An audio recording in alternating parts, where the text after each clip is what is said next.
again then, Year 11. So last lesson we started having a look at an inspector calls and we started having a look at gender specifically. So I'd like you to just have a think about, so what is gender and how is it shown through the character of Sheila Berlin, please? So give yourself 5 minutes to have a go at this. So what is gender? What does it mean? And how is it shown through the character of Sheila Berlin in an inspector call?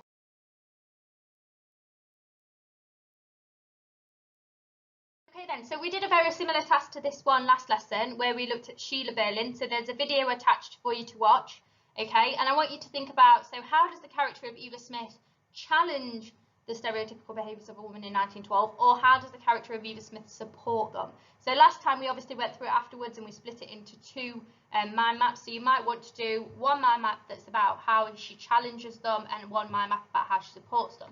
So as you're watching this video, I want you to be making notes on both of those for me, please. Thank you. Okay then, I'm not going to read these notes out to you because they're basically just simplified versions of what you've heard in the video, but have a read through them and make sure you've got them in the book. So this slide and the next slide.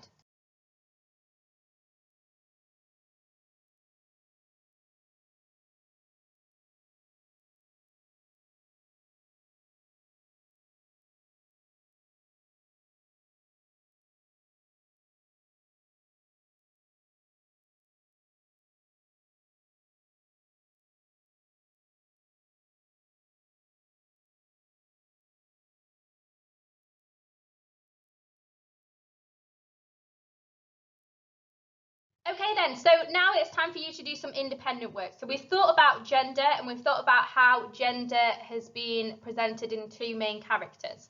What I want you to think about now is how could these three quotations on the board be linked to gender? So I want you to write them out in your books for me, and then I want you to do some quotation explosion about them. So think about, so what's happening, who's saying the quotation, and what does it tell us about gender? Okay, this should take you a good 10 to 15 minutes if you're doing it properly.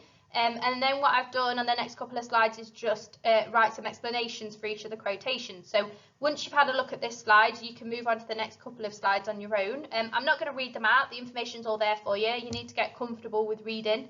Okay, so you can have a read through them and have a think about if your annotations are the same as what I've written down, okay? Also make sure that you have a go at today's Show My Homework quiz, please. I've been really impressed with some of you, but some of you still aren't engaging every day, which you should be doing.